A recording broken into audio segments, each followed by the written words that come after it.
The Neighbour at the Gate is 3 Aboriginal artists, three Asian Australian artists, and looking at colonisation on their communities, but also bringing, I guess, moments of nostalgia and memory, and there's a real sense of ritual and ceremony throughout each of the works, and being from all different communities and how does that play out in their community and for themselves as well.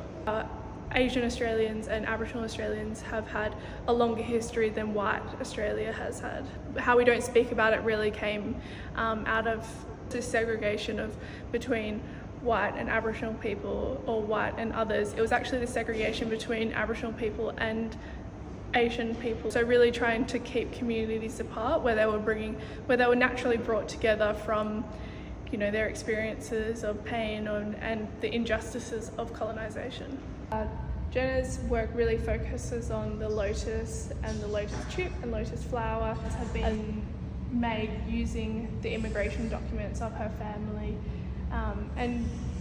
Gina's context in this exhibition is quite interesting, where she has Aboriginal and Asian ancestry, and really, I guess, looks at that through the lens of the lotus and how throughout Southeast Asia the lotus is really well known, and it has been now introduced. It's an introduced species in Australia, but it's been here for so long that it's now classed as a native plant. This work is a 24-metre textile, and it's using the weeds of Duck and Parramatta River.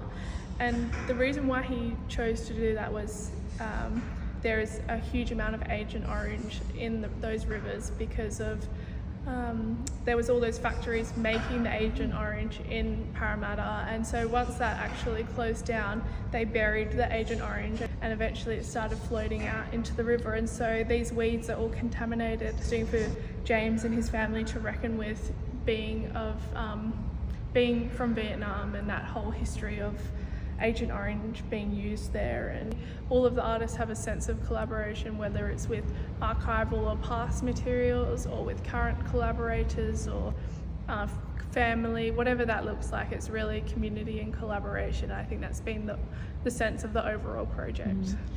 Even Jackie Cheng's work, which really, I guess, looks at being an immigrant and looking into community when you don't have it, and so what does that mean? Working with Clothilde Bullen and Micheal has been a really great experience. It's been really diplomatic, and we all really bring different strengths to the team. We were actually able to get together with the artists for one weekend really early on in the project, and the process of making was really grounded in the collective of artists and curators.